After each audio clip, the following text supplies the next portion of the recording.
Hi friends, ఈరోజు శశాంక్లోని 16వ episode వినటానికి అందరూ రెడీ అనుకుంటున్నాను. ఎర్లీగా చేస్తాను అని తిని వెళ్ళిందిరా. కొన్నిసార్లు తనేదో మన దగ్గర దాస్తున్నట్లు అనిపిస్తుంది. చాలా అంటే చాలా డల్గా ఉంటుంది అని ఈవోన్ హ్యాండ్ వాష్ చేసుకుంటూ అన్నాడు. మీను కూడా తన వర్క్ కంప్లీట్ చేసుకొని అప్పుడే వస్తూ, అవును అన్నయ్య, నిన్న సినిమా హాల్ దగ్గర కూడా శశి వాష్రూమ్లో ఏడ్చినట్లు నాకు అనిపించింది అంది. ముగ్గురు మౌనంగా డిన్నర్ చేస్తున్నారు. సాంగ్యో తింటున్నాడే కానీ మనసులో ఏమీ అర్థం కాలేదు. ఏమై ఉంటుంది? ఏడ్చి అంత బాధగా తను ఎందుకు ఉంది అని ఆలోచిస్తున్నాడు తన మనసులో. ఈవోన్ ఫోన్లో చాలా అప్డేట్స్ వస్తుండటం వల్ల సౌండ్ విని ఒకసారి చెక్ చేద్దామని తీశాడు. తను ఆఫ్టర్నూన్ పెట్టిన పోస్ట్కి 20 మిలియన్ వ్యూస్ వచ్చాయి. సాంగ్యకి చూపిస్తూ కామెంట్స్ని చదివాడు. సీతు లవ్ యూ అని చాలా చోట్ల చాలామంది కామెంట్స్ పెట్టి ఉన్నారు. వాళ్ళకి అర్థం కాలేదు సీతు ఎవరు అని. మరికొందరు నిన్ను మరలా చూసినందుకు చాలా సంతోషంగా ఉంది అని కామెంట్స్ పెట్టి ఉన్నాయి. కొన్ని మెసేజెస్లో మరొకరు వి మిస్ చైతు, నువ్వు మరలా నార్మల్ అయినందుకు మాకు చాలా హ్యాపీగా ఉంది అని పెట్టారు. వాటిని ఒక్కొక్కటిగా చూస్తూ పైకి చదువుతూ అవి శ్రావణ్, శశి మరియు మరొక అతని ఫోటోని షేర్ చేస్తూ వీ లవ్ యూ అని కొంతమంది కామెంట్స్ పెట్టారు. వాటిని చూస్తూ ఈవోన్, ఎవరు ఈ సీతు? చైతు అంటే ఎవరు? మిస్ ఇండియాకి కావలసిన వాడా? చైతు గురించి ఆల్రెడీ శశి చెప్పినట్లుంది కదా. మిస్ ఇండియా డాన్స్కి 20 మిలియన్ వ్యూస్ విత్ 3 అవర్స్లో గ్రేట్ అంటూ, అంటే మిస్ ఇండియా నిజంగా మిస్ ఇండియా కాదు కదా అని కొంచెం ఫన్నీ వేలో అన్నాడు ఈవోన్. తన తల మీద ఒకటి కొట్టి, ఈవోన్ నీకు ప్రతి చోట జోక్గానే ఉంటుందా అని కొంచెం కోపంగా అడిగాడు సాంగ్యో. సారీరా అని కామెంట్స్ చెక్ చేస్తూ కూర్చున్నాడు ఈవోన్. సాంగ్యోకి నైట్ శశి నిద్రలో చైతు అని పేరును కలవరించటం గుర్తు ఉంది, కానీ ఏమీ మాట్లాడకుండా మౌనంగా ఉన్నాడు. ఈవోన్ గమనించి, శ్రీకి కాల్ చేద్దామా అని కాల్ చేశాడు. ఫ్యామిలీ మెంబర్స్ అందరితో మాట్లాడారు. అందరూ హ్యాపీగా మాట్లాడి, శశి మీతో ఉండటం వల్ల మాకు చాలా రిలాక్స్గా ఉంది, లేదంటే టెన్షన్ ఉండేది బాబు అని వాళ్ళ అమ్మమ్మ చెప్పింది. ఈవోన్, పర్లేదా ఆంటీ, తను కూడా ఎప్పుడు మా ఫ్యామిలీలో ఒక అమ్మాయి, తనని జాగ్రత్తగా చూసుకుంటాం అన్నాడు. అందరూ సంతోషంగా సరేనమ్మా, హ్యాపీగా ఉండండి, మీరు ఉన్నారని తెలిసాకే మా మనసు కుదుట పడింది, లేదంటే తాను అక్కడ ఏం తినిందో ఏం దిగులుగా ఉందో అని బాధపడుతూ ఉండేవాళ్ళం అని చెప్పి వాళ్ళందరూ బాయ్ చెప్పి ఫోన్ కట్ చేశారు.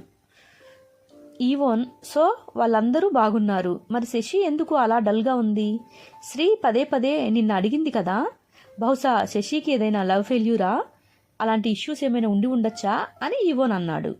సాంగ్యో, నువ్వు నోరు ముయ్, ఎప్పుడు ఇలాగే వాగుతూ ఉంటావా? మౌనంగా ఉన్న వాళ్ళంతా లవ్ ఫెయిల్యూర్ అంటే నేను కూడా అంతేనా? మనం కొన్ని రోజులైనాక తనతో చిన్నగా మాట్లాడి తను ఎందుకు అలా ఉందో కనుక్కుందాం అన్నాడు. ముగ్గురు డిన్నర్ చేసి వాళ్ళ రూమ్లోకి వెళ్ళారు. శశి నెక్స్ట్ డే మార్నింగ్ 5 గంటలకే లేచి బెడ్షీట్స్ సర్దుతూ తనకి ఒక పాత లాకెట్ కనపడింది. సాంగ్యోకి ఇవ్వాలని పక్కన పెట్టబోతూ ఆ లాకెట్ ఓపెన్ చేసి చూసింది. దాన్ని చూసి ఆ లాకెట్ని తన బ్యాగ్లో వేసుకుంది.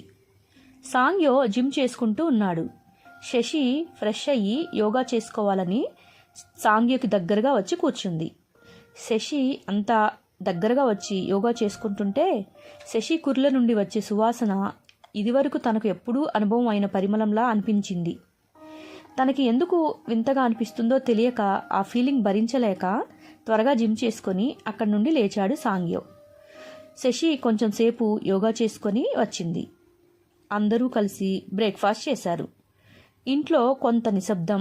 శశి వెళ్తుందని, శశి అందరికీ థ్యాంక్ యూ, నాకు ఈ 2 days మీ వల్లనే మంచిగా గడిచింది, మరలా ఈ వీకెండ్లో కలుద్దాం అంది. సాంగ్యో మౌనంగా తననే చూస్తూ ఉన్నాడు. శశి కళ్ళతోనే సాంగ్యోకి వెళ్ళొస్తాను అన్నట్లు చెప్పి క్యాబ్లో వెళ్ళిపోయింది. శశి ఇంటి నుండి వెళ్ళగానే సాంగ్యోకి బగబగమండే ఎండల్లో ఒక్క క్షణం చిరుజల్లు కురిసి ఆగిపోయినట్లుగా ఉంది. మీను ఇల్లంతా ఒక్కసారిగా ఏదో కోల్పోయినట్లుగా ఉంది కదా. తను ఉంటే అటూ ఇటూ తిరుగుతూ సందడిగా ఉండేది. శశి ఉన్నది 2 days అయినా చాలా హ్యాపీగా గడిచిపోయాయి. మన ఇంట్లో ఉండే అమ్మాయిలాగా కలిసిపోయింది అని చెప్తూ లోపలికి నడిచింది. ఈవోన్ అవును, మనకంటే ఎక్కువగా సాంగ్యోకి బాగా బాధగా ఉంటుంది, ఎందుకంటే ఇద్దరు ఒకే రూమ్ని కూడా షేర్ చేసుకున్నారు కదా అని సాంగ్యోకి వినపడకుండా అన్నాడు. ముగ్గురు రెడీ అయిపోయి బయలుదేరి మీనూని యూనివర్సిటీ దగ్గర వదిలిపెట్టి సాంగ్యో ఈవోన్ ఆఫీస్కి వెళ్లారు. ప్రిన్సీ, మే ఐ కమిన్ బాస్ అంది. సాంగ్యో కమిన్ అంటూ తన ఫైల్స్ని చెక్ చేస్తూ కూర్చున్నాడు. ప్రిన్సీ కొన్ని ఫైల్స్ని తీసుకువచ్చి, ఇవి చూడండి బాస్, ఈ మంత్లో సేల్స్ లిస్ట్ లాస్ట్ మంత్తో పోలిస్తే కొంచెం తక్కువ ఉన్నాయి, మరియు కొన్ని డూప్లికేట్ కంపెనీస్ నేమ్తో ఉన్నాయి అని చూపించడానికి వంగబోయింది. సాంగ్యో పక్కనే ఉన్న పెన్సిల్ని ఫైల్ మీదకి వేస్తూ, ఓకే, ఫైల్స్ అక్కడ పెట్టు, నేను తర్వాత చెక్ చేస్తాను. అగ్రి ఇన్పుట్స్ కంపెనీ డీటెయిల్స్ నాకు ఇంకా రాలేదు, ఎందుకని అంత లేట్? టైం టు టైం ఉండాలి, లేట్ చేయకూడదు అని ఆల్రెడీ చెప్పాను కదా అన్నాడు.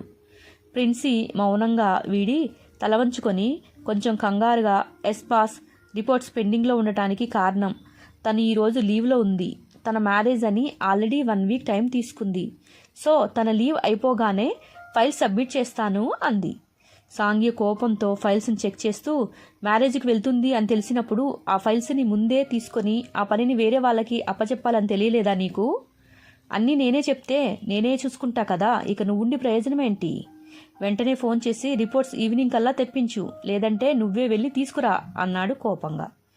ప్రిన్సీ బాధగా తలదించుకొని ఓకే బాస్ అని బయటికి వెళ్ళిపోయింది. సాంగ్యో బయటికి వచ్చి అందరితో ఎవ్రీబడి లిజన్ టు మీ అని గంభీరమైన వాయిస్తో అన్నాడు. కంపెనీ ప్రెసిడెంట్ గారు లాస్ట్ వీక్ ఏం చెప్పారో మీటింగ్లో వినలేదా? మరో 2 monthsతో మనకి కొత్త చైర్మన్ వస్తున్నారు, మన కంపెనీలో ఎటువంటి లోటులు మిస్యూజింగ్ కనపడకూడదు అని ఆల్రెడీ నేను చెప్పాను కదా. ఎటువంటి పెండింగ్స్ ఉన్నా నేను అస్సలు ఊరుకోను. మీ రిపోర్ట్స్ ఆఫీసర్కి మీ reports day to day update ఉండాలి అన్నాడు. అందరూ తలదించుకొని ఎస్ బాస్ అన్నారు. ఓకే, మీ వర్క్ చేసుకోండి, మరలా దీనికి ఒక మీటింగు, దానికి ఒక టైం వేస్ట్ అని రూమ్లోకి వెళ్ళిపోయాడు ప్రిన్సీని కోపంగా చూస్తూ. పక్కన ఉన్న అమ్మాయి, ఏంటి బాస్ ఈరోజు ఇంకా చాలా హాట్గా ఉన్నాడు, మామూలుగానే ఆయన మౌనంతో హాట్ లుక్స్తో భరించలేము, ఈరోజు ఇంకా ఇంత హాట్గా ఉంటే ఎలా భరిస్తాము అంది దీర్ఘాలు తీయిస్తూ. ఈవోన్ అప్పుడే రూమ్లోకి వెళ్తూ, మీ పనిని కూల్గా చేస్తే బాస్కి హాట్గా ఉండాల్సిన పనేముంటుంది, అలా కాకుండా క్యాంటీన్లో ఉండాల్సిన హాట్స్ స్వీట్స్ ఆఫీస్లోకి మీరు తీసుకువస్తే ఇలాగే ఫైర్ అవ్వాల్సి వస్తుంది అని సాంగ్య రూమ్లోకి వెళ్తూ అన్నాడు. అందరూ ఉఫ్ అని తలలు పట్టుకొని కూర్చున్నారు. ఎవరి వర్క్లో వాళ్ళు దిగిపోయారు. సాంగ్యో ఫోన్లో మాట్లాడుతూ ఈవోన్ వైపు చూసి కళ్ళతో కూర్చో అన్నట్లు సైగ చేశాడు.